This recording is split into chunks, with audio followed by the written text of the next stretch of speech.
Shalom, selamat pagi Bapak Ibu Saudara yang dikasihi Tuhan.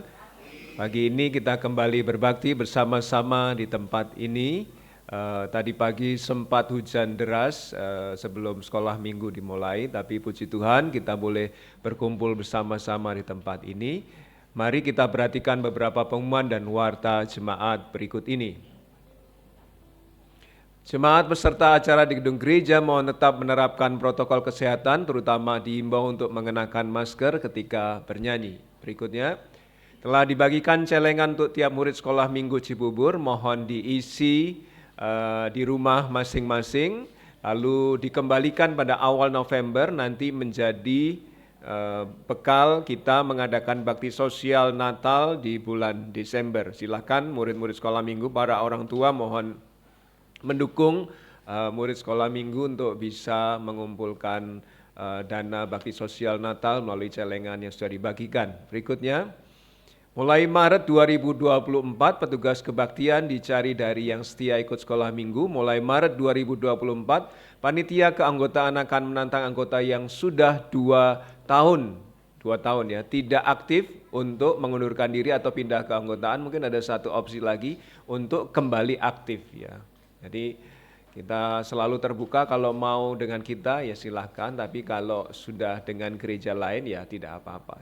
Ya kita mau menantang itu ya, serius ya. Yang berikutnya, Bapak Ibu Saudara, doakan musyawarah nasional GGBI pada tanggal 21 sampai 23 Maret 2024 di Wisma Retreat Baptis Salatiga agar berjalan dengan baik. Dan panitia perancang mengusulkan saya untuk diutus, BPD juga memilih saya sebagai salah satu utusan untuk mewakili di tim formatur atau tim pemilihan pengurus. Nah, saya minta persetujuan Bapak Ibu Saudara secara langsung anggota gereja. Apakah anggota Gereja Baptis Indonesia Cibubur setuju untuk mengutus Pendeta Aryo mewakili Gereja Baptis Indonesia Cibubur hadir di Munas GGBI? Setuju? Ya, terima kasih. Nanti akan ada surat mandat yang harus saya bawa untuk menghadiri acara tersebut. Ini rencananya saya menggunakan angkutan umum ya. Ini acaranya Kamis sampai Sabtu ya, Kamis sampai Sabtu, sehingga harapannya Minggu pagi sudah bisa kembali bersama-sama dengan kita di sini. Yang berikutnya, KPW Depok akan diadakan pada hari Minggu 24 Maret jam 17.30 dengan tuan rumah Bapak Bagias Yurian. Lalu Bapak Ibu Saudara perhatikan kebaktian Jumat Agung dan Perjamuan Tuhan pada hari Jumat 29 Maret 2024 jam 3 sore. Ya, jam 3 sore ini tanggal merah. Sementara kebaktian Paskah Minggu 31 Maret 2024 jam 6 pagi. Ya, Jumatnya jam 3 sore, Minggunya jam 6 pagi, nanti di hari Minggu itu akan ada perjamuan kasih, ada makan bersama yang dibawa oleh keluarga-keluarga. Jadi mari kita siapkan diri untuk ingat jadwal ini, 29 Maret jam 3 sore, kebaktian Paskah Minggu 31 Maret jam 6 pagi. Berikutnya, Gereja Baptis Indonesia Cibubur ada 3 kantong persembahan, merah untuk persembahan perpuluhan, kantong emas untuk pembangunan gedung gereja, dan biru untuk TPW Namontrasi. Doakan terus urusan sertifikat tanah baik pastori maupun gereja ini supaya segera ada solusi dan semakin maju di dalam urusannya.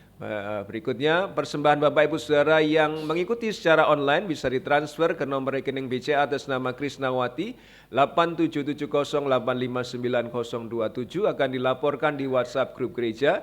Jika ada koreksi, mohon memberitahu Gembala Sidang. Data kehadiran minggu lalu, kebaktian doa Rabu 6 Maret secara offline di gedung gereja 19 orang, secara online 17 orang, WBI kaum muda di rumah Pak Sugeng 36 orang, sekolah minggu yang lalu 59, kebaktian minggu lalu 92 orang. Di Namotrasi pemberkatan nikah hari Rabu 6 Maret hadir 105 orang, mereka sudah menggunakan gedung baru ini. Kebaktian doa Kamis 7 Maret 12 orang, KPW Jumat 8 Maret 2024 12 orang, kaum muda hari Sabtu 9 Maret 2024 10 orang, sekolah minggu yang lalu 28 orang, kebaktian anak minggu lalu 18 orang, dan kebaktian umum 48 orang. Ya, petugas hari ini pembawa acara Bapak Sujud Prasetyo, singers Ibu Krisnawati, Saudara Boy Zai, pemain musik Saudari Naomi, Saudara William, Bapak Thompson, Saudara Ahlel, slide Saudari Dian Putri, ya, OBS Saudara Damas, sound system Bapak Herman Khairupan. Persembahan Bapak Sisyono, Ibu Sumarsi, penerima tamu Ibu Elmina, Ibu Sudarti, keamanan Bapak Simon Daniel. Petugas minggu depan mohon mempersiapkan diri kebaktian doa Rabu. Ini kemungkinan saya tidak ada di tempat. Renungan Bapak Andreas Tukiran, membawa acara Saudari Diasnita Naomi, pemain musik Saudari Wihelmina Binasi, operator slide Saudara John Lee Ondang, OBS Bapak Bagya Yurian, operator sound system Bapak Sony Ondang. Minggu depan pembukaan sekolah minggu Ibu Rahayu Sulistiawati diiring pemain musik Saudari Violeta Arianti. Kebaktian minggu depan pengkhotbah Bapak Rudi Patmanto, pembawa acara Bapak Bambang Wahyudi, singers Ibu Ellen dan Ibu Maria, pemain musik Saudara Tristan, Bapak Sugeng, slide Saudara Ahalel, OBS Bapak Sony, sound system Saudara Boy Adilkan Zai, persembahan Saudari Violeta, Saudari Wihelmina, penerima tamu Bapak Awi, Ibu Yulia, dan keamanan Bapak Suroso. Silakan mempersiapkan diri. Dari mimbar saya mengucapkan selamat ulang tahun tepat hari ini Ibu Indria.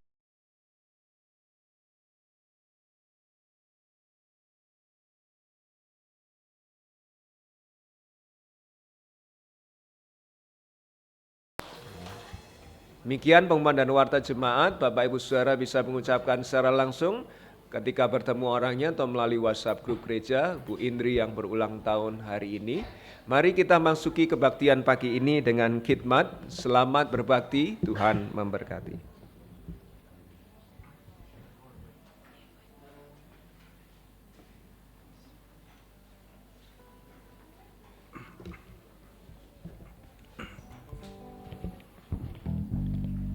Salam Bapak Ibu Saudara yang terkasih dalam Tuhan Yesus. Apa kabarnya pagi hari ini? Hujan, kedinginan, mesti ya jawabannya gitu ya. Mengingatkan kembali yang tadi sudah disampaikan oleh pendeta bahwa kita akan sudah mendekati Paskah, akan merayakan Paskah yang akan dilaksanakan pada hari Minggu bulan Maret tanggal 31, belum terkonek ini sepertinya ya, apa karena udara dingin ya, nggak ada yang mau kejebak lagi sama saya ini. Mari kita fokus terlebih dahulu, kita fokuskan, kita akan masuk ke dalam acara kebaktian umum. Panggilan berbakti diambil dari Mazmur 139 ayat 7, 13, dan 14. Kemana aku dapat pergi menjauhi rohmu, kemana aku dapat lari dari hadapanmu, sebab engkaulah yang membentuk buah pinggangku, menenun aku dalam kandungan ibuku. Aku bersyukur kepadamu oleh karena kejadianku dahsyat dan ajaib. Ajaib apa yang kau buat dan jiwaku benar-benar menyadarinya. Mari Bapak Ibu Saudara kita mempersiapkan hati dan pikiran kita. Saya mengundang Bapak Ibu Saudara untuk bangkit berdiri. Mari kita renungkan bahwa apa yang sudah Tuhan perbuat, pengorbanan Tuhan di atas kayu salib begitu luar biasa, membuat sesuatu indah pada waktunya, membuat kita menjadi pribadi yang seharusnya pribadi yang indah. Kita akan menyanyikan nyanyian penyembahan sungguh indah.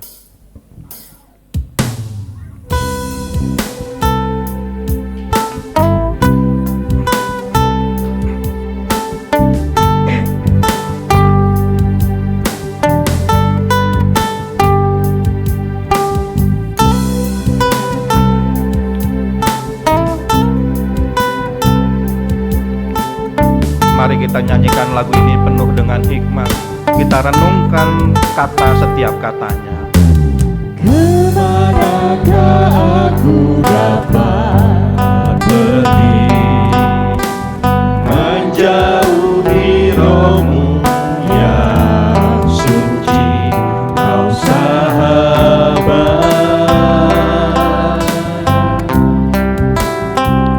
dan kau dekat.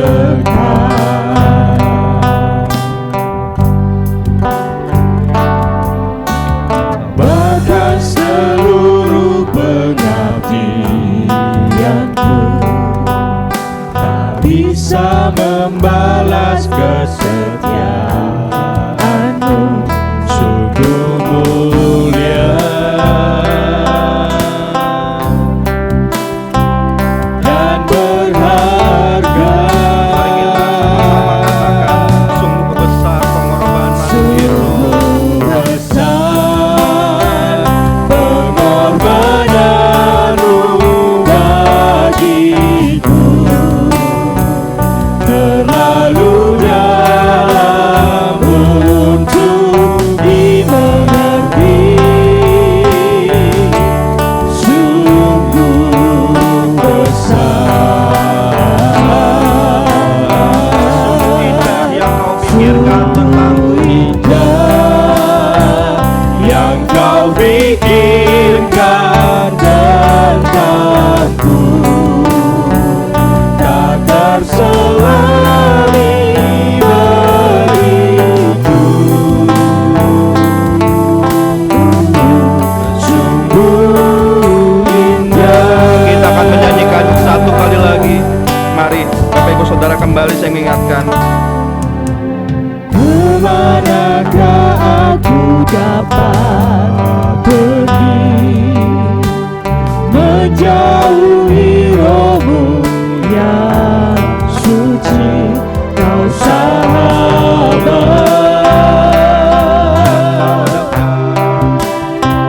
dan Kau dekat.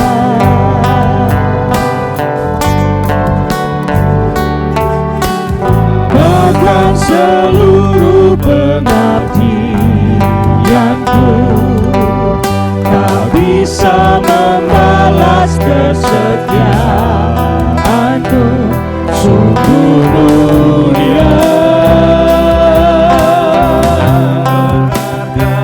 dan berharga.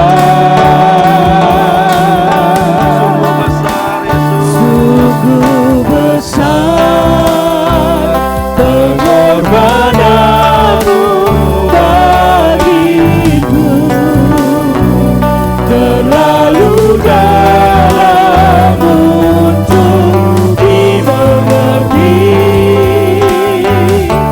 Sungguh besar,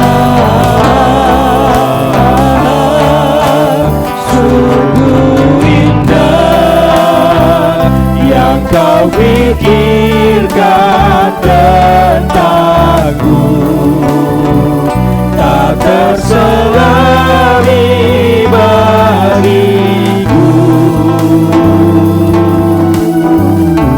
Sungguh indah, Sungguh besar pengorbanan-Mu bagiku.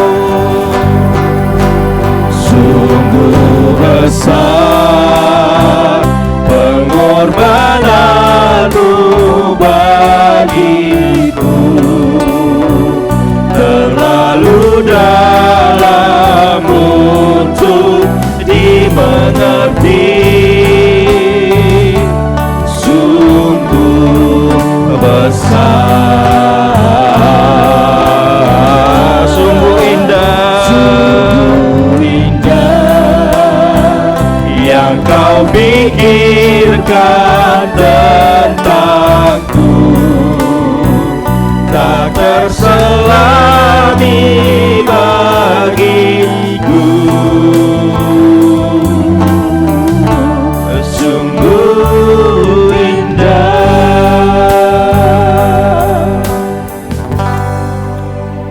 mari kita tundukkan kepala. Benar Tuhan, apa yang sudah Engkau lakukan buat kami anak-anak-Mu sungguh luar biasa Tuhan. Sungguh indah bagi kami Yesus. Dengan apa yang sudah Engkau korbankan, sekalipun itu nyawa-Mu Tuhan. Engkau menghapus dosa kami. Dan biarlah saat ini kami menjadi anak-anak-Mu yang lebih memahami arti pengorbanan-Mu di atas kayu salib Tuhan. Terima kasih atas kesetiaan anak-anak-Mu yang hadir pada hari ini, yang saat ini ada di Gereja Baptis Indonesia Cibubur Tuhan. Terima kasih atas kesetiaan mereka datang ibadah. Berkati apa yang mereka lakukan. Berkati juga ibadah yang akan kami jalankan pada pagi hari ini Tuhan. Kiranya Engkau sendiri akan memberkati dan Engkau akan sendiri yang akan memimpin ibadah ini dari awal pertengahan hingga pada akhirnya. Engkau berkati setiap petugas pada hari ini.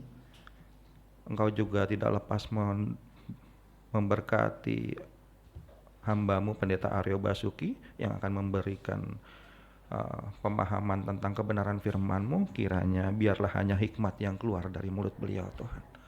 Tuhan, kami berdoa apapun yang menjadi visi misi gereja ini, apapun yang menjadi kerinduan dan harapan besar gereja ini, biarlah Engkau sendiri yang akan memberikan suatu keajaiban dan mujizat-Mu, Tuhan. Terima kasih Tuhan, terima kasih. Dengan segala kerendahan hati kami memohon ampun atas segala dosa dan kelemahan kami, Yesus. Hanya di dalam nama-Mu kami sudah berdoa dan ucap syukur. Haleluya. Amin. Kami tetap mengundang jemaat untuk tetap berdiri. Kita akan nyanyian kesaksian iman senada dengan surga. Kita akan memuji nama Tuhan dengan sukacita. Kita memuji Tuhan dengan bertepuk tangan, bersorak-sorak.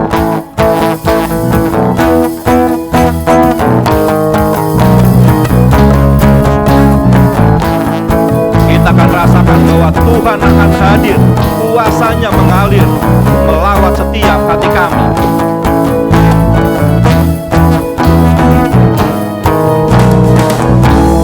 Tuhan Engkau hadir, kuasa-Mu mengalir, melawat setiap hati kami. Roh-Mu membebaskan, Roh-Mu membebaskan, Roh-Mu membangkitkan, kebesaran-Mu dinyatakan. Diselamatkan untuk menyembah, datanglah kerajaan-Mu di dunia. di hadapan tahta-Mu, seluruh jiwa menyatu, nyanyikan pujian senada dengan surga. kami datang bersatu, sembah puji nama-Mu, semesta bersuka bersama dengan surga. kita akan nyanyikan satu kali lagi. Tuhan, Engkau hadir, kuasa-Mu mengalir melawat setiap hati kami.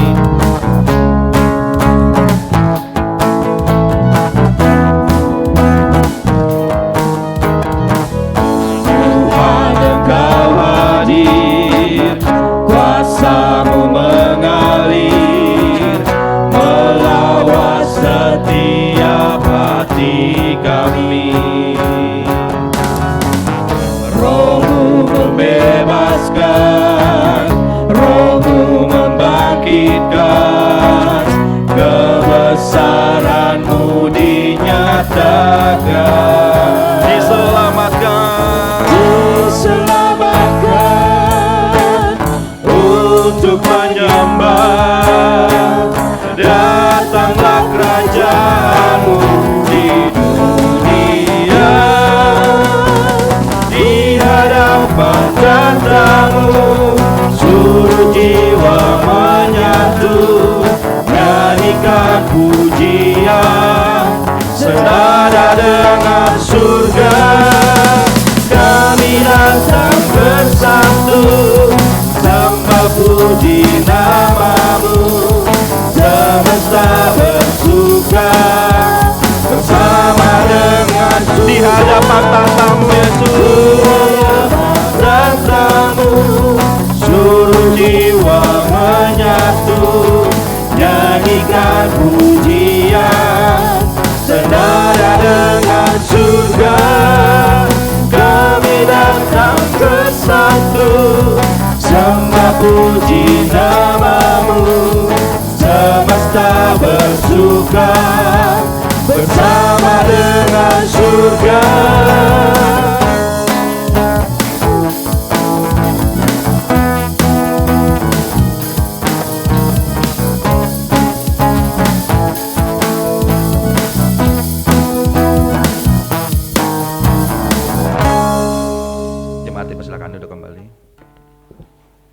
Apa jemaat merasakan Tuhan hadir saat ini? Amin. Kita akan membaca Alkitab yang akan diambil dari Yohanes 14 ayat 25 sampai 31 yang akan menjadi perikop pendeta dalam khotbahnya nanti.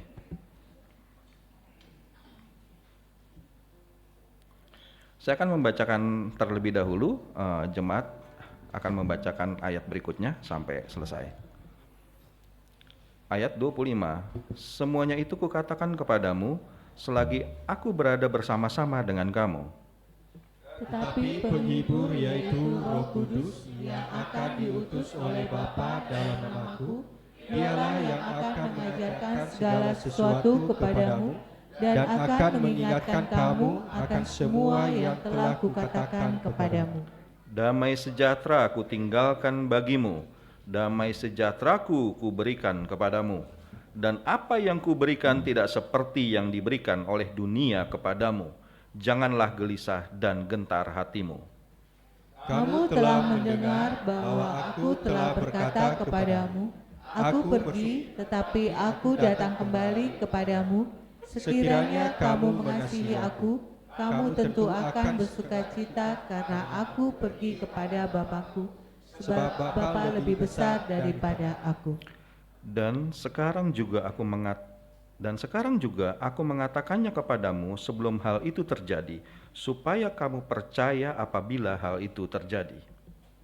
Tidak banyak lagi aku berkata-kata dengan kamu, sebab penguasa dunia ini datang dan tidak berkuasa sedikitpun di atas diri. Bersama-sama.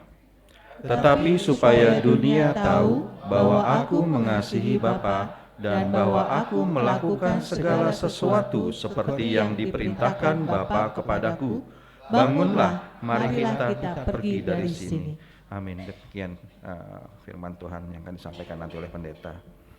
Kita akan terus memuji dan memuliakan nama Tuhan dengan nyanyian kesaksian iman sejak ku terima Yesus. Ini ada 4 bait yang akan kita nyanyikan. Bait pertama kita bersama-sama, bait kedua saya minta tolong kaum pria, bait ketiga saya minta tolong kaum wanita, bait keempat kita bersama-sama.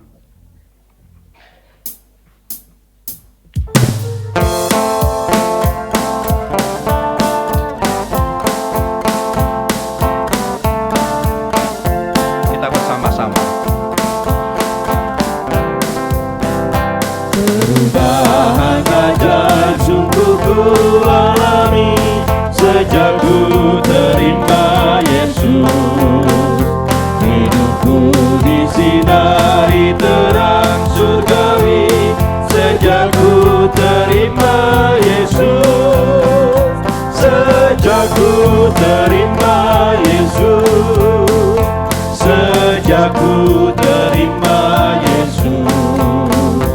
Bermegah jiwaku sukacita penuh sejak ku terima Yesus. Bait kedua kaum pria. Ku berpaling sekarang ke jalan benar sejak ku terima Yesus. Terhapuslah segala dosaku yang besar sejak ku terima Yesus. Sejak ku terima Yesus. Sejak ku terima Yesus. Bermegah jiwaku sukacita penuh sejak ku terima Yesus. Kaum ketiga, kaum wanita. Sarang harapan dan selamatku penuh sejak ku terima Yesus. Aku tak bimbang lagi, hatiku teguh sejak ku terima Yesus.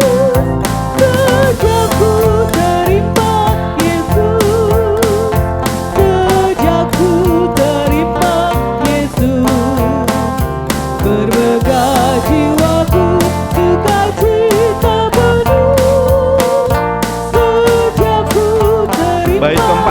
bersama-sama pria dan wanita.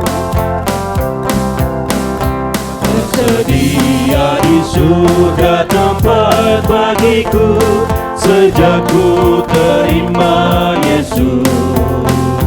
Ku menuju ke sana senang hatiku sejak ku terima Yesus. Sejak ku terima Yesus. Sejak ku terima Yesus. Bermegah jiwaku sukacita penuh sejak ku terima Yesus. Amin. Kita akan memasuki persembahan dan persepuluhan.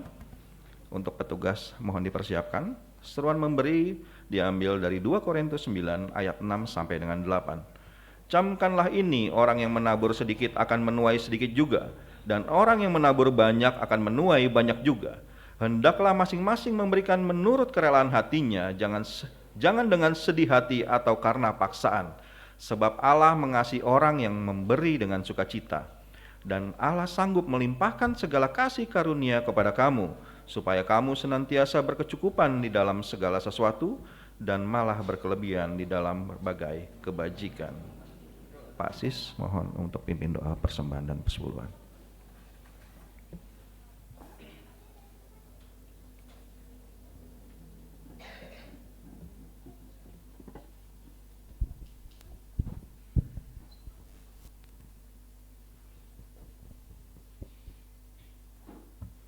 Mari berdoa.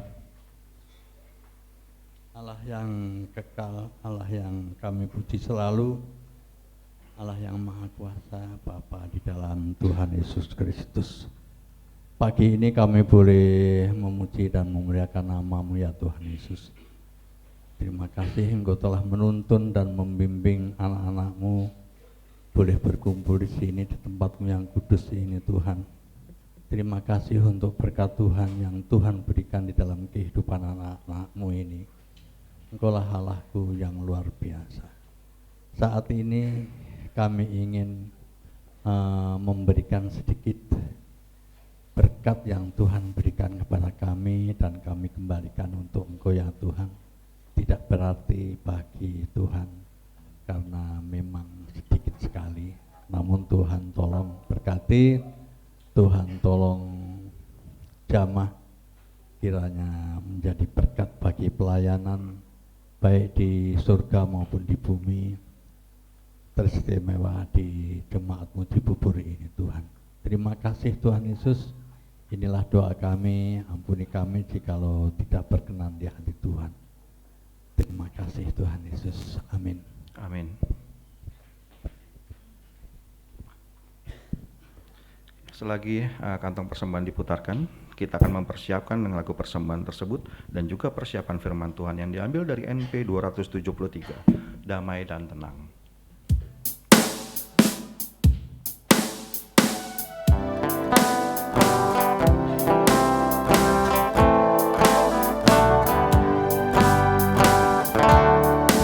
Sukacita mengalirlah, itu karya Roh Kudus. Ia tinggal selamanya dalam hati yang tulus. Damai dan tenang, jiwaku sungguh nyaman. Topan berteduh, Tuhan berseru, dan tenanglah lautan.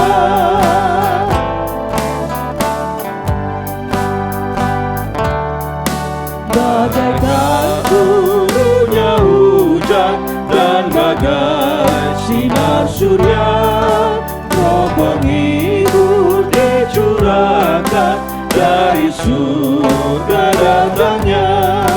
Damai dan tenang, jiwaku sungguh nyaman. Topan berteduh, Tuhan berseru, dan tenanglah lautan.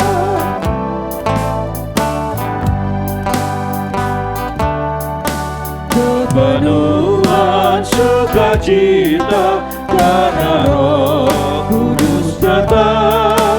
Terusirlah duka cita, ku sentosa dan senang. Baik dan tenang, damai dan tenang, jiwaku sungguh nyaman. Topan berderu, Tuhan berseru, dan tenanglah lautan.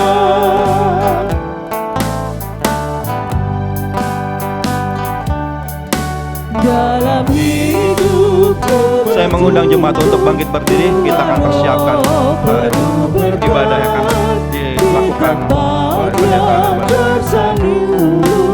Saya mengundang pendeta untuk ke depan. Damai dan tenang, damai dan tenang, jiwaku sungguh nyaman. Topan berderu, Tuhan berseru, dan tenanglah lautan.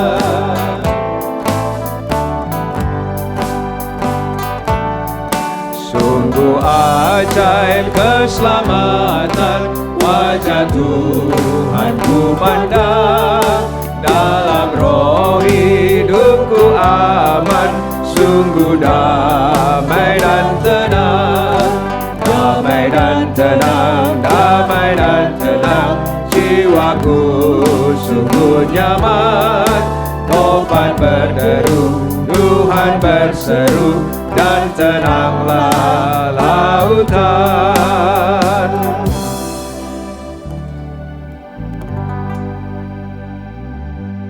Inilah yang kami yakini.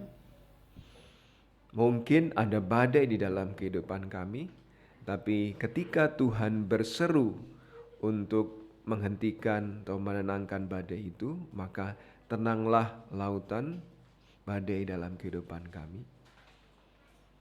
Dan itulah yang kami yakini ketika kami bersama-sama belajar firman Tuhan. Engkau membuat hati, pikiran, seluruh keberadaan kami tenang, siap menerima berkat firman-Mu, siap menikmati taburan benih firman Tuhan.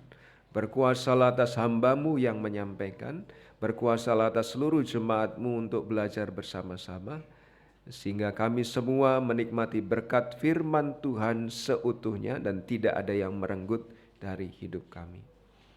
Sucikan, kuduskan, layakkan kami.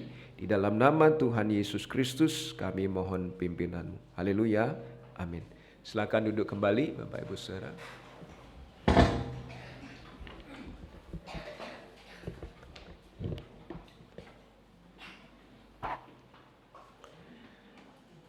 Katakanlah ada seorang bernama Joni.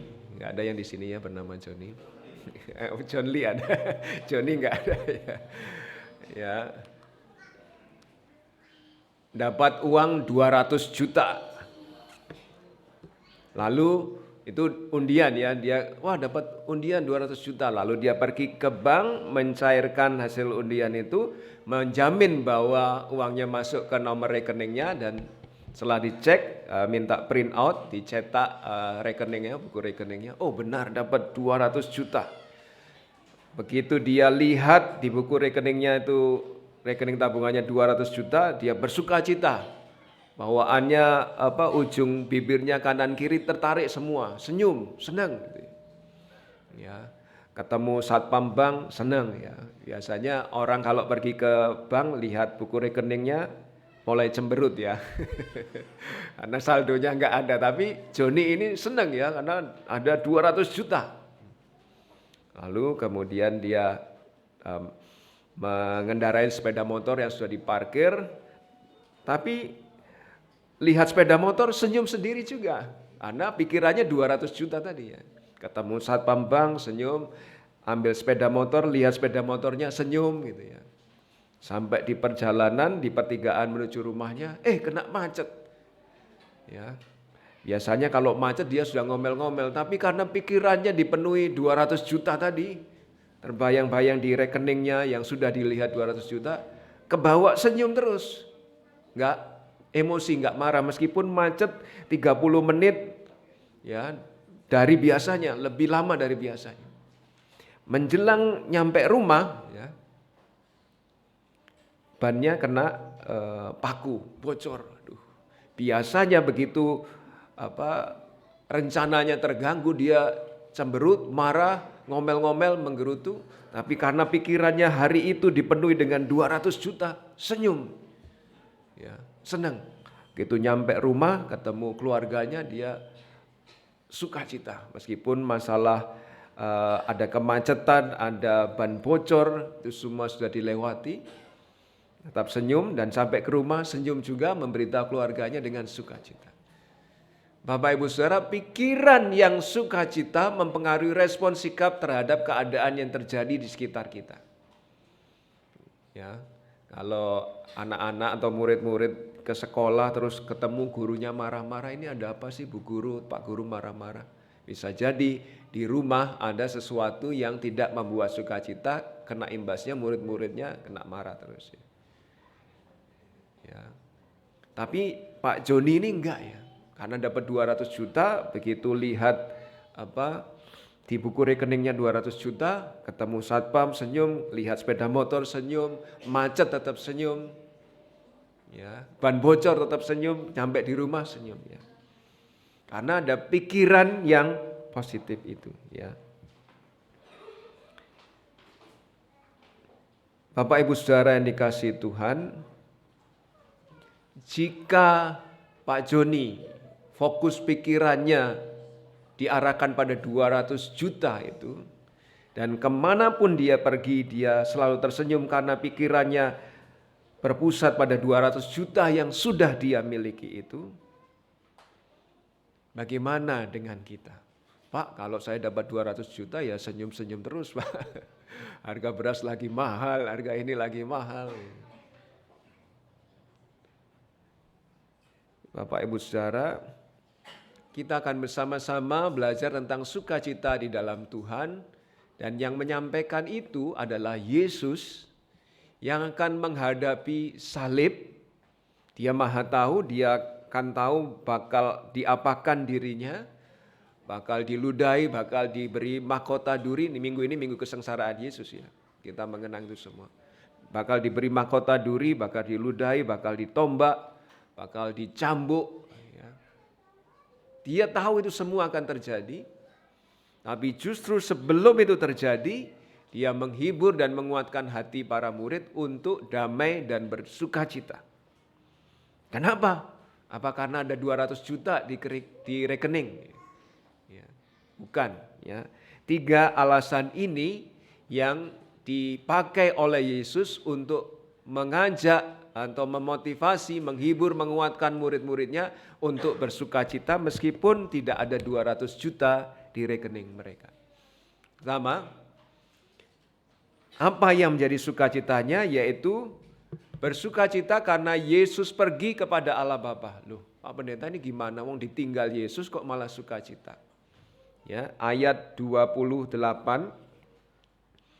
Ayat 28. Kamu telah mendengar bahwa aku telah berkata kepadamu, aku pergi tetapi aku datang kembali kepadamu.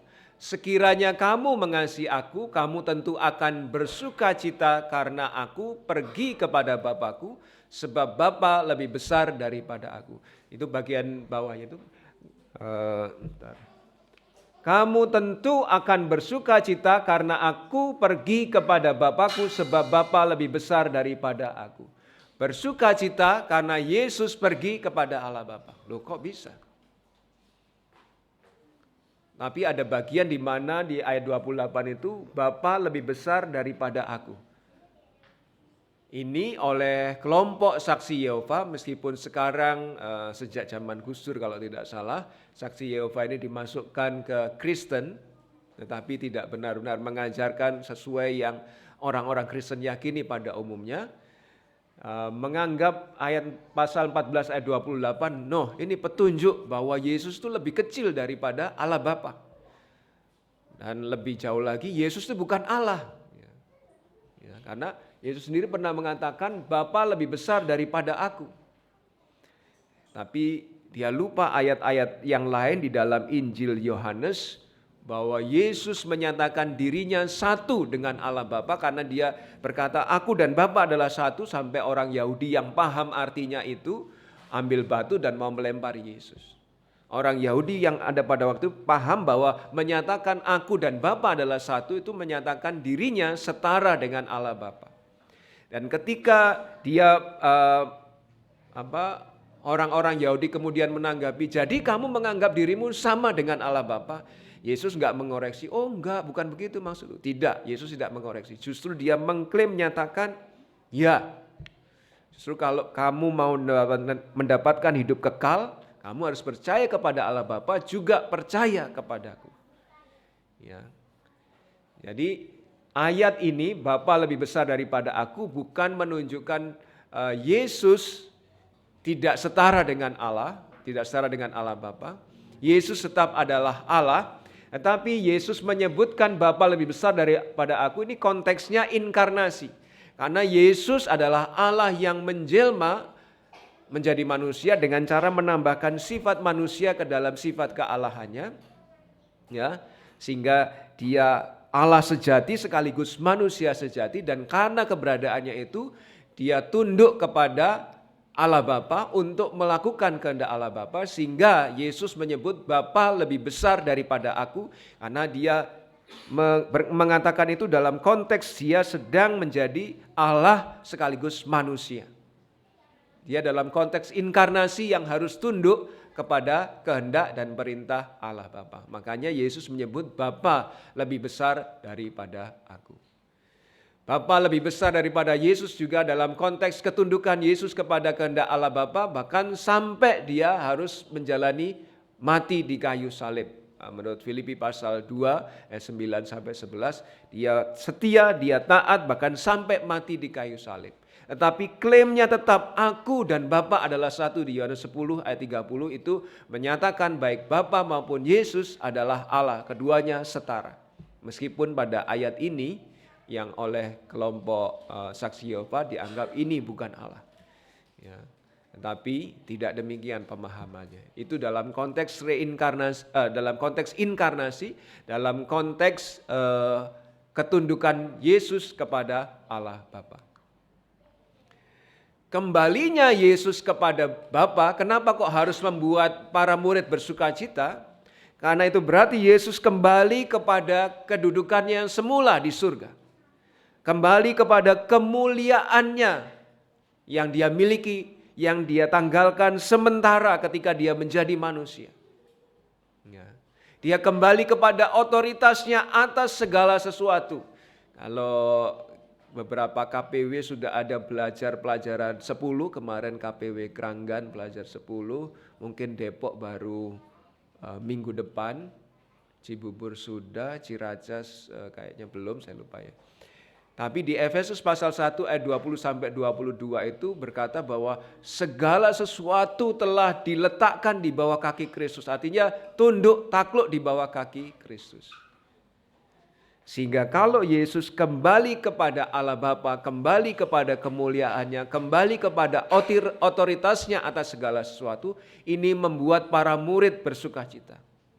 Ya, karena berarti ya, Bapa dan Yesus kemudian ketika Yesus kembali kepada Allah Bapa, Bapa dan Yesus kemudian mengutus Roh Kudus. Roh Kudus bisa mendampingi para murid karena para murid ini akan tersebar di berbagai wilayah di daerah sekitar mereka. Kalau Yesus tidak kembali kepada Allah Bapa, Yesus saja yang mendampingi mereka di Galilea saja. Kalau Thomas ada pergi ke tempat lain, Yesus belum tentu bisa mendampingi. Kalau Petrusnya ada di Galilea, Thomasnya di tempat lain, dia nggak bisa mendampingi dua-duanya. Tapi dengan Yesus ke surga, lalu mengutus Roh Kudus mendampingi para murid, sekarang kerja Yesus tidak dibatasi ruang, tidak dibatasi tempat. Yesus di surga bisa mendampingi yang di Galilea, Yesus di surga bisa mendampingi yang di Indonesia, Yesus di surga bisa mendampingi para murid kemanapun mereka pergi. Bahkan Yesus di surga bersama dengan Allah Bapa bisa intervensi untuk mewujudkan Roma 8:28 bahwa Allah bekerja di dalam segala sesuatu mendatangkan kebaikan bagi orang percaya. Ini harusnya membuat para murid sukacita.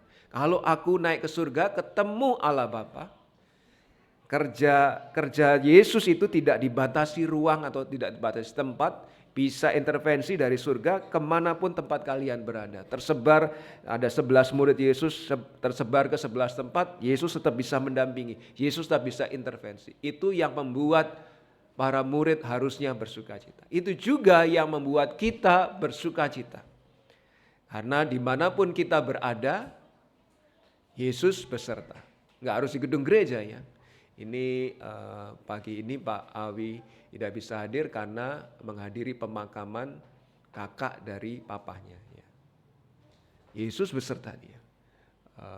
Tadi Pak Bambang Bu Kris pamit karena Bu Kris harus ke Makassar, ada tugas pekerjaan. Pak Bambang mengantar ke bandara, Yesus beserta.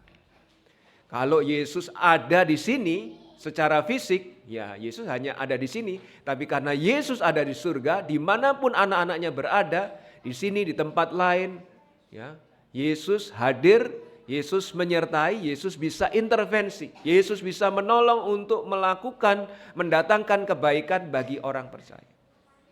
Itu yang harusnya membuat kita bersukacita. Wah, aku sedih nggak bisa mendampingi anakku di sana lagi ujian skripsi misalnya. Oh, jangan khawatir, doanya yang penting Yesus menyertai. Bisa tetap berhasil, bisa tetap sukses meskipun kita orang tua nggak bisa mendampingi. Ya, ini yang harus membuat kita bersukacita karena Yesus pergi kepada Allah Bapa, justru disitulah dia bisa intervensi dari surga di semua tempat tanpa dibatasi tempat. Ya, ini membuat kita bersukacita. Ada Yesus beserta dengan orang percaya dimanapun orang percaya berada. Dan Yohanes 14 ayat 30 sampai 31 saya bacakan.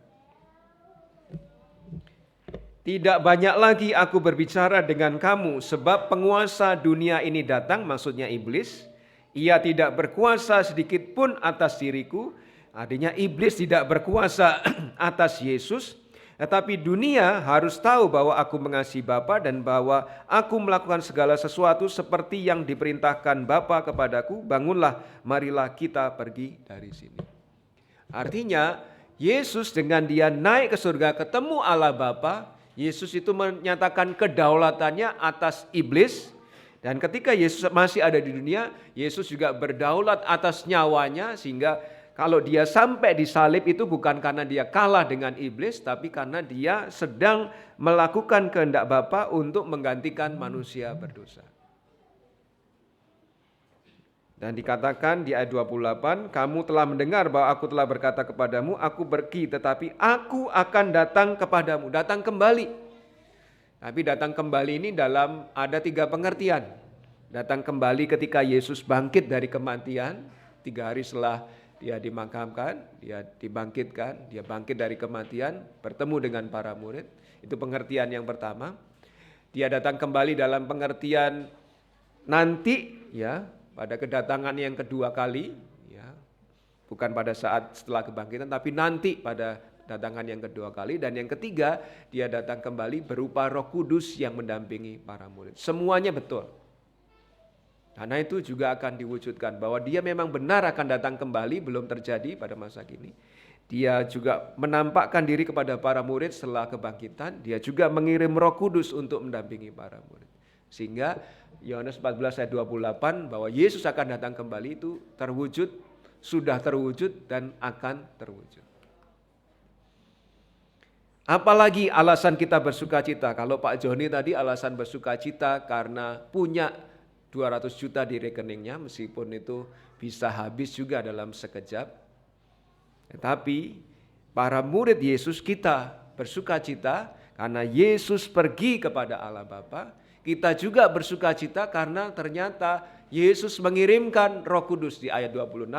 Tetapi penghibur yaitu Roh Kudus yang akan diutus oleh Bapa dalam namaku, dialah yang akan mengajarkan segala sesuatu kepadamu dan akan mengingatkan kamu akan semua yang telah kukatakan kepadamu. Jadi ayat 26 ini karena diucapkan kepada 11 murid Yesus, berlaku terutama kepada 11 murid Yesus. Mereka baru menulis kitab-kitab yang kita terima pada saat ini itu, Yesus kalau Yesus lahirnya dimulai tahun 0, kemudian Yesus hidup sampai 33,5 tahun, berarti tahun 33 kemudian dia mati. Para murid itu mulai menulis kitab-kitab baik Markus, Lukas, Yohanes itu sekitar tahun 60, tahun 90, ada jarak ya. Yesus mati umur 33 tahun. Kemudian para murid baru mulai menulis Alkitab umur 60. Ya, pada saat itu mereka nggak punya recorder seperti kita, handphonenya nggak ada, mereka nggak ada handphone, mereka nggak ada alat perekam. Gimana bisa ingat pengajaran Yesus yang 30 tahun lalu? Ini dijadikan alasan oleh para orang yang tidak suka kepada Yesus. Tuh ajarannya Yesus tuh dipalsu. Gimana murid-murid bisa ingat pengajaran yang sudah lama? Yesus mengajarkannya nggak sehari 2 hari ya. Yesus mengajarkan pengajarannya tiap kali bertemu, akan tiap hari diulang-ulang. Sampai muridnya hafal, tapi kalaupun mereka tidak hafal, ini janji ayat 26, bahwa Yesus mengirimkan Roh Kudus, dan Roh Kudus itulah yang akan menolong mereka, mengajarkan segala sesuatu kepadamu dan mengingatkan kamu akan semua yang telah kukatakan kepadamu. Ya. Sehingga Petrus berani menulis ya. Di 2 Petrus 1 ayat 16, sebab kami tidak mengikuti dongeng-dongeng isapan jempol, kami nggak ngarang-ngarang sendiri. Isapan jempol manusia ketika kami memberitahukan kepadamu kuasa dan kedatangan Tuhan kita Yesus Kristus sebagai Raja, tapi kami adalah saksi mata dari kebesarannya. Benar, Petrus, Yakobus, Yohanes lihat Yesus dimuliakan masa transfigurasi itu, lihat Yesus dimuliakan. Petrus juga menjadi saksi mata mujizat-mujizat Yesus, menjadi saksi mata kematian Yesus. Dan meskipun dia sudah mati sebelum Yesus datang sebagai Raja, tetapi dari apa yang sudah dilihatnya, pengajaran yang dituliskannya, dia meyakini bahwa Yesus akan datang sebagai Raja. Dan itu bukanlah isapan jempol, tapi pengajaran disampaikan Yesus. Dari mana Petrus ingat itu? Pertolongan Roh Kudus, meskipun mereka tidak punya alat perekam suara. Ya. Roh Kudus inilah yang memampukan Petrus dan teman-teman penulis Alkitab lainnya untuk menulis tentang Yesus, meskipun kalimatnya berbeda, pengajarannya sama, intinya sama, dan tidak ada yang bertolak belakang. Ya. Dan ini didukung oleh atau dikonfirmasi oleh Paulus, segala tulisan yang diilhamkan Allah memang bermanfaat untuk mengajar, untuk menyatakan kesalahan, untuk memperbaiki kelakuan dan mendidik orang dalam kebenaran. Dengan demikian tiap-tiap manusia kepunyaan Allah, yaitu orang percaya, diperlengkapi untuk setiap perbuatan baik. Sehingga tulisan yang merupakan ilham dari Roh Kudus kepada para murid, meskipun jaraknya sekitar 30 tahun dari ketika itu diajarkan, bermanfaat untuk mengajar, untuk menyatakan kesalahan, untuk memperbaiki kelakuan dan mendidik orang dalam kebenaran. Sehingga ketika Bapak Ibu Saudara membaca Alkitab, itu bukan sekedar tulisan manusia. Semakin kita belajar Alkitab, semakin kita menyadari bahwa itu buku supernatural yang diilhami oleh Roh Kudus, yang ketika kita membaca, kita dapat penghiburan. Ketika kita baca, kita dapat teguran. Ketika kita baca, kita dapat kekuatan. Ketika kita baca, kita dapat hikmat. Nah, itu benar-benar tulisan karya Roh Kudus. Meskipun ditulis melalui para manusia yang diingatkan oleh Roh Kudus beberapa puluh tahun sesudah. Kalau Bapak Ibu Saudara belajar Alkitab, akan mengalami itu semua. Ada kesaksian dulu di gereja kami di Lampung, ada seorang laki-laki ditinggalkan istrinya, ditinggalkan begitu aja, nggak ada kata cerai, nggak ada, pokoknya ditinggal begitu. Begitu telepon ngabari, aku sudah sama laki-laki lain, ya, aduh, gimana rasanya itu? Apa yang dilakukan? Dia membaca Alkitab dari Kejadian sampai Wahyu, sampai entah dia habis berapa kali, tapi itu membuat dia kuat. Ya. Ketika saudara stres, depresi, tidak ada penghiburan, mungkin ada pilihan untuk lari kepada sinetron, untuk lari kepada minuman keras, untuk lari kepada hal-hal yang lain. Tapi ada pilihan juga untuk lari kepada Alkitab yang punya kuasa Roh Kudus, yang punya kuasa untuk menghibur, menguatkan, mengoreksi, menolong kita, memberi kita hikmat. Yang belum baca Alkitab, cobalah. Apalagi kalau saudara mengikuti ibadah itu asik ya. Nah, karena suara-suara yang mengisi itu menggunakan intonasi, menggunakan nada yang seolah-olah mewakili kejadian aslinya. Ketika saya mengikuti ibadah itu seolah-olah dibawa kepada masa itu. Misalnya contoh ketika Yosua dan Kaleb ditentang oleh pengintai-pengintai lainnya, itu rasanya waduh, menghadapi Yosua yang mungkin suaranya agak kurang keras, ya, diwakili oleh pembaca Alkitab itu, lalu suara pengintai-pengintai lain yang enggak setuju untuk masuk Kanaan diwakili suara yang keras dan kasar, itu seolah-olah kita ada di bawah situasi. Cobalah ya. Semakin saudara belajar Alkitab, semakin tahu manfaatnya. Ini karya Roh Kudus ya, yang dikirimkan kepada para murid, dikirimkan juga kepada kita. Dan pada saat yang sama, karena kita juga memiliki Roh Kudus yang diam di dalam kita, mengajari para murid Yesus sehingga bisa menulis Alkitab. Roh Kudus yang sama, yang diam di dalam kita, mengajari kita arti kitab suci. Sehingga ketika mungkin kita tidak terlalu paham, ketika kita baca saja, ngerti nggak ngerti, baca saja. Kemudian Roh Kudus yang akan berkarya memunculkan pengertian itu, memampukan kita terutama saat kita memerlukan. Itulah sebabnya dengan keyakinan bahwa tiap orang percaya punya Roh Kudus, ya, saya menjadwal hari Rabu itu tidak selalu saya, ya, bisa orang-orang lain. Karena orang itu juga punya Roh Kudus. Kalau dia sungguh-sungguh mempelajari Alkitab, minta petunjuk Roh Kudus, orang itu akan bisa menyampaikan. Tentu dicari yang bisa menyampaikan dengan baik ya. Tidak sekedar mendapatkan prinsip dari Alkitab, tapi bisa menyampaikan dengan urutan yang baik, sistem yang baik, volume suara yang baik supaya menjadi berkat.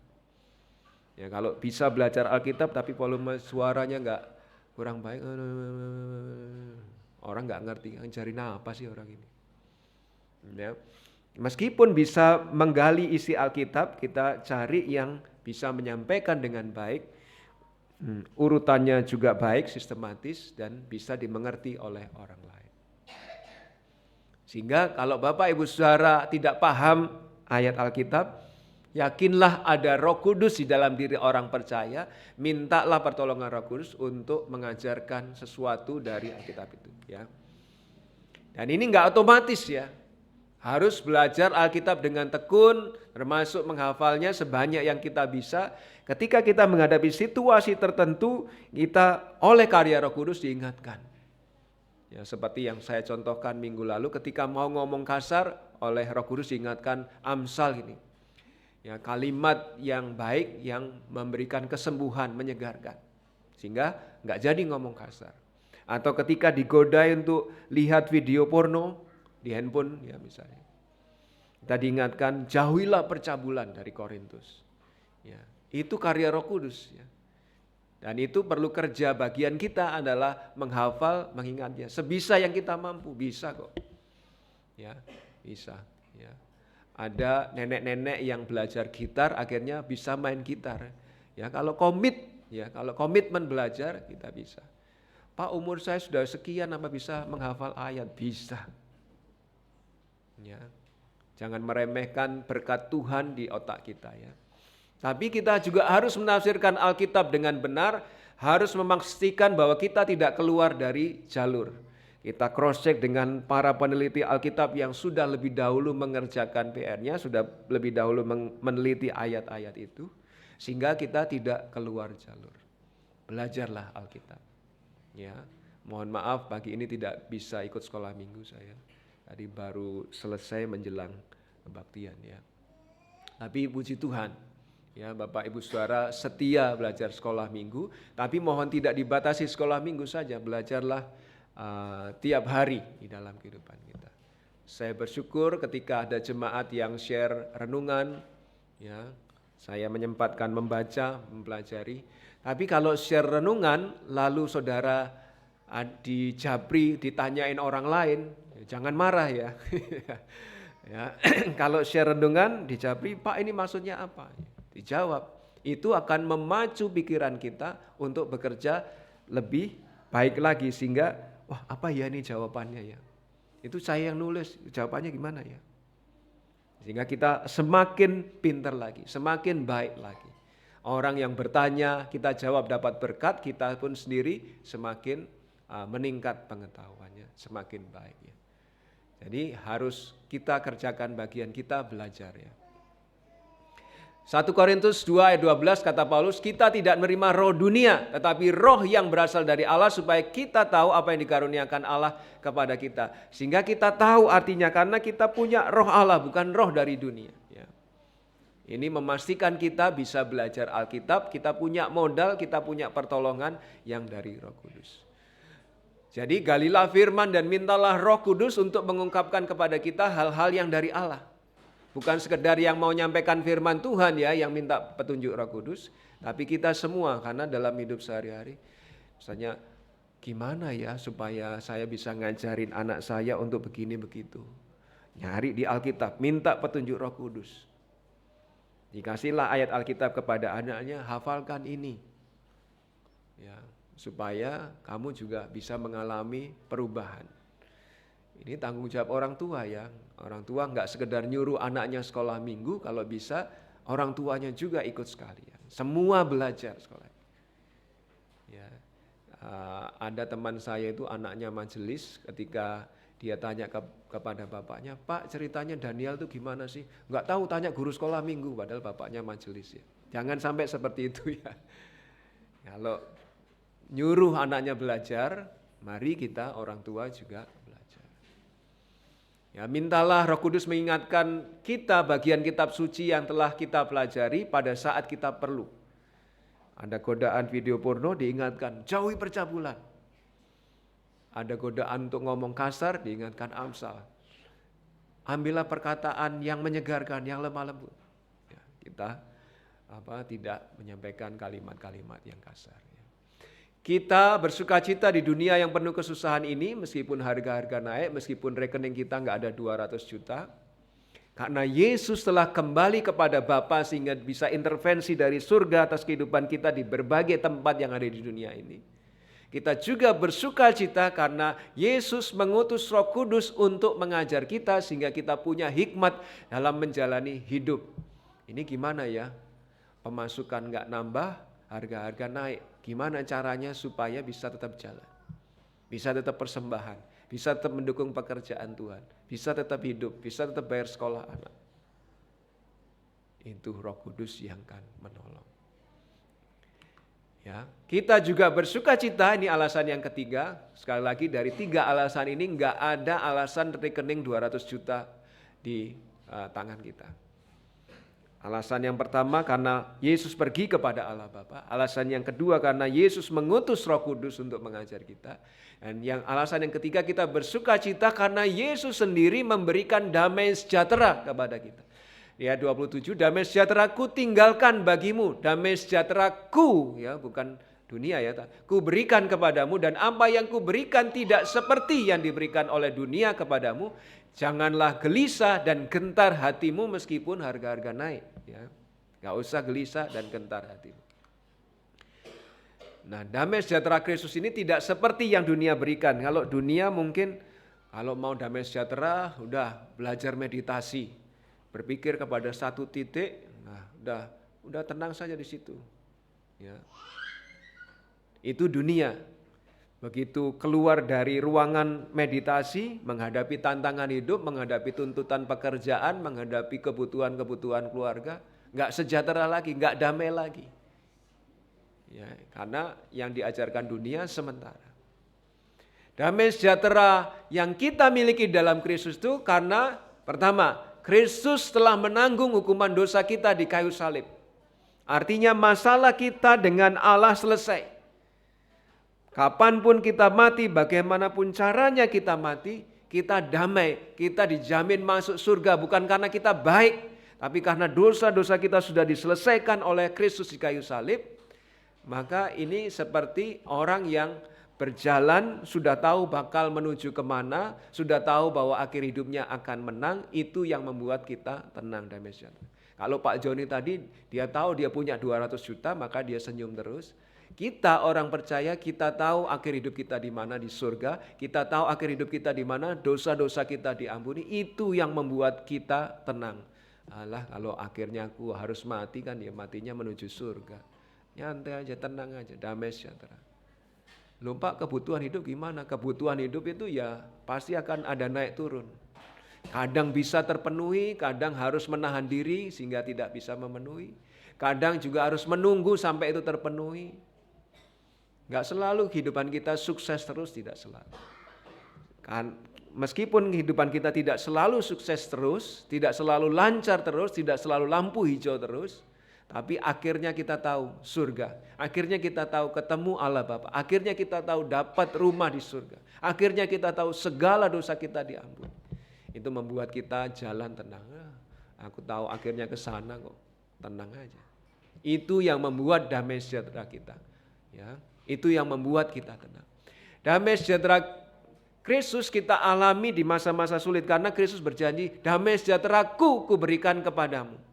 Dan di ayat 31 dia bahkan mengajak, bangunlah marilah kita pergi dari sini, bukan meninggalkan tempat itu untuk melarikan diri dari kejaran orang Yahudi, tapi Yesus mengajak pergi ke Taman Getsemani berdoa dan menghadapi salib. Tuh, mau menghadapi salib kok bisa damai sejahtera? Meskipun kalau kita baca beberapa ayat di kitab Injil bahwa Yesus sangat ketakutan, bahkan keringatnya sampai berupa titik-titik darah, tapi dia tetap menjalani itu karena damai sejahtera yang dia miliki. Ya. Jadi ini kita harus latih, kita harus perjuangkan, kita harus usahakan meskipun itu diberikan dari Allah Bapa, tapi kita harus latih. Ya. Ketika menghadapi akan masuk ke ruang operasi, kita harus latih untuk damai sejahtera. Sudah diberikan, tapi kita harus latih. Ketika besok harus bayar uang sekolah, tapi uangnya belum ada. Ya. Bagaimana bisa damai sejahtera? Besok akan menghadapi ujian skripsi, sementara seluruh materi belum dikuasai. Bagaimana kita tetap damai sejahtera? Ya. Yesus yang akan menolong, Yesus sudah memberikan, hanya kita perlu melatihnya supaya bisa tetap tenang di tengah badai kehidupan. Damai sejahtera Kristus ini karena Yesus sudah mengampuni dosa-dosa kita, karena Yesus sudah menjamin akhir hidup kita, dan juga karena Yesus sudah memberikan damai sejahtera kepada kita, dan yang keempat, kita juga damai dengan orang lain. Ya. Ketika kita punya kesalahan dengan orang lain, mau ketemu aja kita mungkin malu, kita mungkin sungkan. Tapi ketika kita menyelesaikan, kalau kita salah kita minta ampun, kalau orang itu salah ya kita belajar mengampuni, maka kita bisa damai dengan orang lain. Tanda kita damai dengan orang lain, orang yang menyakiti kita atau orang yang kita sakiti, kita berani ketemu tanpa ada rasa takut. Bagaimana Pak cara mendapatkan damai sejahtera Kristus yang tidak seperti dunia ini? Caranya, pertama, hiduplah dalam Roh Kudus. Ya, karena Roh Kudus itu yang memunculkan buah roh, kasih, sukacita, damai sejahtera. Supaya bisa sukacita, bisa damai sejahtera di tengah segala keadaan. Hiduplah dalam Roh Kudus. Mintalah Roh Kudus mengajarkan firman Tuhan. Ketika menghadapi masalah, kok ini kayaknya nggak ada jalan keluarnya, kok ruwet ya Tuhan. Diingatkan 1 Korintus 10:13. Ya. Bahwa tidak ada pencobaan yang melebihi kekuatan manusia. Pada saat kamu dicobai, Allah memberi kamu jalan keluar. Wah, ada jalan keluar nih. Pasti ada jalan keluar. Tiap masalah ada jalan keluar. Nah, Tuhan sudah menjanjikan. Jika Roh Kudus mengingatkan itu, maka kita bisa sejahtera. Ada jalan keluarnya nih. Pasti ada jalan keluar. Ya, kalau kita hidup dalam roh. Cara yang kedua, langkah kedua, pastikan Bapak Ibu Saudara melakukan kehendak Tuhan. Kalau bersalah tidak melakukan kehendak Tuhan, ya itu membuat kita gentar, kita takut. Tapi kalau melakukan kehendak Tuhan, Yesus mati di kayu salib melakukan kehendak Bapa, tapi dia damai sejahtera saja. Jalan terus. Kalau saudara melakukan yang benar, melakukan kehendak Tuhan, saudara akan damai sejahtera. Sehingga pastikan melakukan kehendak Tuhan. Kalau saudara tidak melakukan kehendak Tuhan, wajar kalau takut ya. Dan ini praktis yang ketiga, bawalah kekhawatiran kita kepada Tuhan dalam doa syukur. Ya, ini di Filipi pasal 4 ayat 6 sampai 7 ya, tidak ada di layar. Filipi pasal 4. Saya bacakan untuk Bapak Ibu Saudara. Janganlah khawatir tentang apapun juga, tetapi nyatakanlah dalam segala hal keinginanmu kepada Allah dalam doa dan permohonan dengan ucapan syukur. Damai sejahtera Allah yang melampaui segala akal akan melihara hati dan pikiranmu dalam Kristus Yesus. Kalau saudara khawatir menghadapi ujian skripsi, menghadapi operasi, sudah serahkan kepada Tuhan. Dalam konteks ucapan syukur. Ya. Tuhan, saya bersyukur saya sudah sampai tahap ini, mau skripsi. Tapi saya takut menghadapi 5 dosen itu. Tolonglah saya Tuhan. Khawatir tapi bersyukur. Tuhan, saya mau operasi, saya bersyukur karena operasi ini akan menyingkirkan penyakit saya. Tapi saya takut ketemu jarum suntik, ketemu ini dan sebagainya. Khawatir tapi bersyukur. Itu harus ya. Serahkan khawatir pada Tuhan pada saat yang sama bersyukur. Kenapa itu diizinkan Tuhan terjadi? Ya, itu membuat kita damai sejahtera. Ya, sakit tapi diserahkan khawatirnya kepada Tuhan, pada saat yang sama bersyukur kepada Tuhan. Dan yang terutama percayalah kepada Yesus bahwa Dia berdaulat dari surga, bisa intervensi untuk melakukan Roma 8:28, Dia bisa mendatangkan kebaikan bahkan dari sesuatu yang kita kira penderitaan. Kami mulai tahun ini ya menerima anak yang ikut kami, Mas Weli yang tadi main gitar. Ya, pada saat yang sama tahun ini juga harga beras naik ya. Padahal anak-anak laki-laki semua makannya banyak. Ditambah sekarang anjing kami ada 4 ya. Jadi nggak tahu Bu Ellen yang lebih tahu hitungan kiloan beras tiap minggu itu berapa, tapi ya cukup terus tuh, bisa beli terus ya, dan bisa makan terus ya. Tuhan itu hebat, bukan saya ya, bukan Bu Ellen ya, Tuhan yang hebat berdaulat. Gitu juga masih kadang diminta tolong Pak D atau apa, yuk tolong bantuin dong aku butuh ini. Ada, ya terima kasih Pak Rudi.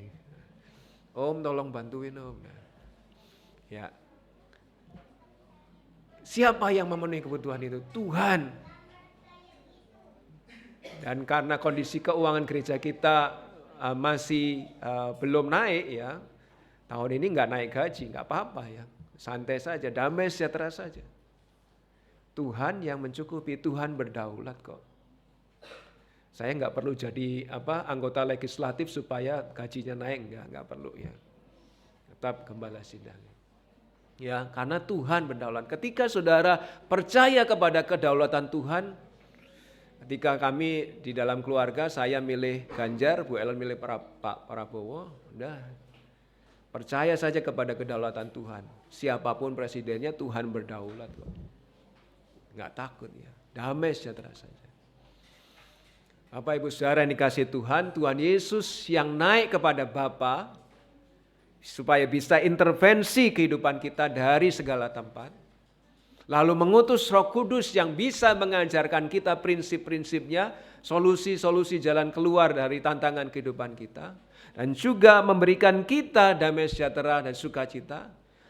Yesus Kristus itulah yang menginginkan kita mengalami sukacita di dalam Tuhan. Tapi saudara harus komitmen. Komitmennya minggu depan akan dijelaskan Pak Rudi dalam khotbahnya. Komitmennya harus tinggal di dalam Yesus. Sehingga masa sulit apapun, tantangan apapun, situasi apapun. Ibu saya termasuk orang yang tidak selalu tahu kesulitan kami. Ketika kami di Lampung, ya saya, istri dengan 2 anak, gaji 1 juta, ya, itu pun diangsur, dicicil tiap minggu kalau ada uang baru dibayar. Ibu saya nggak tahu itu. Tapi kami sehat-sehat saja. Kadang kalau ibu saya tahu khawatir dia ya. itu sukacitanya, damai sejahteranya bukan dari kami, tapi dari Tuhan. Ya. Jadi Tuhan yang sama ingin juga Bapak Ibu Saudara damai sejahtera, sukacita, apapun keadaannya, apapun tantangan yang diizinkan Tuhan di dalam hidup kita. Tapi komitmen tinggal di dalam Tuhan, minta pertolongan Roh Kudus Tuhan. Amin. Mari kita berdoa. Bapa yang baik, Bapa yang mengasihi kami bersyukur bahwa Yesus Kristus naik ke surga untuk bertemu dengan Allah Bapa. Dari sana Yesus Kristus dan Allah Bapa bisa intervensi orang-orang percaya dimanapun kami berada, bisa intervensi untuk mendatangkan kebaikan bagi kami orang percaya. Kami bersyukur. Kami bersyukur bahwa Allah Bapa dan Yesus Kristus kemudian mengutus Roh Kudus untuk mendampingi kami.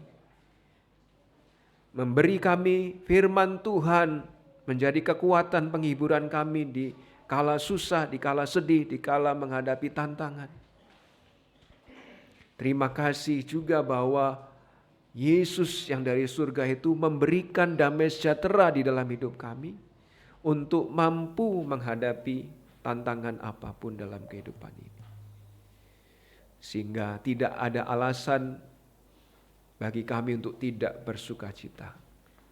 Benar Tuhan, mungkin kami tidak punya uang 200 juta seperti Pak Joni itu.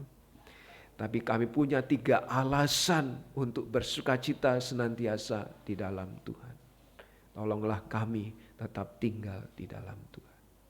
Kami bersyukur atas firman-Mu di dalam nama Tuhan Yesus Kristus. Haleluya. Amin.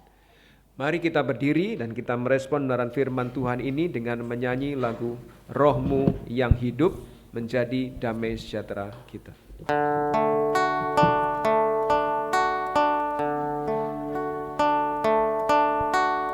Roh-Mu yang hidup penuhiku, mengalir dalamku, jiwaku tenang bersamamu dalam naunganmu. Ku buka hati untuk jamahanmu, berserah penuh di hadiratku. Kau ambil alih seluruh hidupku, di tanganmu menyembahmu.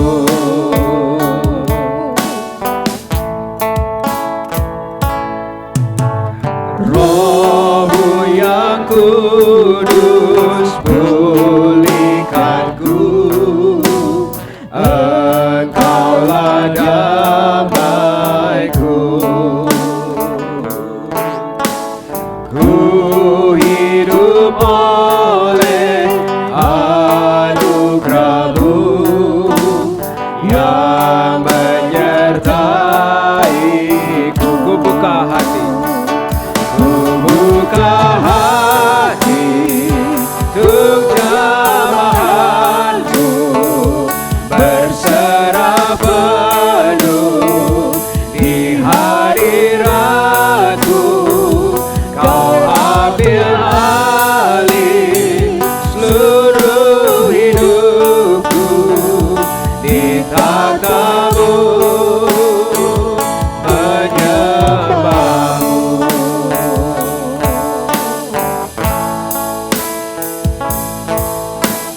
Roh-Mu yang hidup penuhiku, mengalir dalamku, jiwaku tenang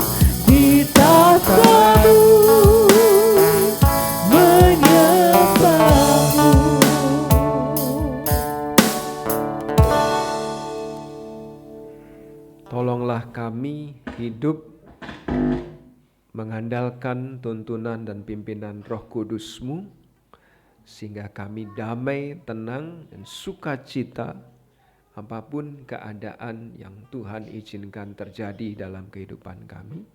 Sama seperti Yesus mampu menghadapi salib dengan tenang, dengan damai, bahkan dengan memberkati orang-orang sekitarnya. Mampukan kami untuk mampu menghadapi tantangan hidup dengan tenang, damai, bahkan memberkati orang di sekitar kami.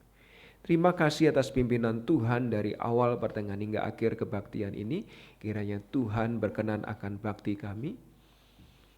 Kiranya Tuhan yang begitu baik berkenan memberkati tiap-tiap jemaat-Mu, menghiburkan keluarga besar Bapak Awi yang sedang berduka, menyertai perjalanan Bu Kris ke Makassar, menyembuhkan Pak Andreas Tukiran dari sakitnya, memulihkan saudara kami yang lain yang sedang sakit, memberkati rencana operasi katarak Ibu Esther Sri Salama, supaya semuanya berjalan surut kehendak Tuhan, dan Tuhan pasti mengaruniakan yang terbaik bagi tiap kami orang percaya.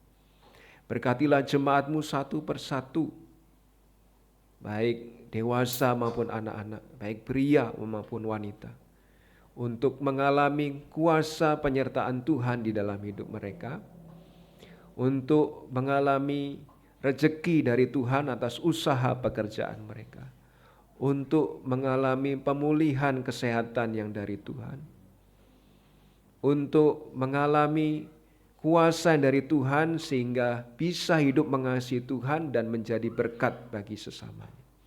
Kami akan pulang kembali ke rumah kami masing-masing, kembali kepada aktivitas kami masing-masing. Tuntunlah langkah kami, sebab di luar Engkau kami tidak bisa berbuat apa-apa, tetapi bersama Engkau, di dalam Engkau, kami sanggup menanggung segala perkara. Terima kasih ya Bapa di surga. Saudaraku yang terkasih, kiranya kasih yang dari Allah Bapa, anugerah yang dari Yesus Kristus, hadirat persekutuan di dalam Roh Kudus menyertai Bapak Ibu Saudara semuanya, mulai saat ini sampai Maranatha Tuhan Yesus datang menjemput orang percaya. Di dalam nama Yesus yang begitu mengasihi kami bersyukur dan berdoa. Haleluya. Amin. Terima kasih Tuhan. Terima kasih Yesusku, buat anugerah yang Kau beri, sebab hari ini Tuhan adakan syukur bagimu, syukur bagimu, syukur bagimu. Selamat hari Minggu, Tuhan memberkati Bapak Ibu Saudara semua. Amin.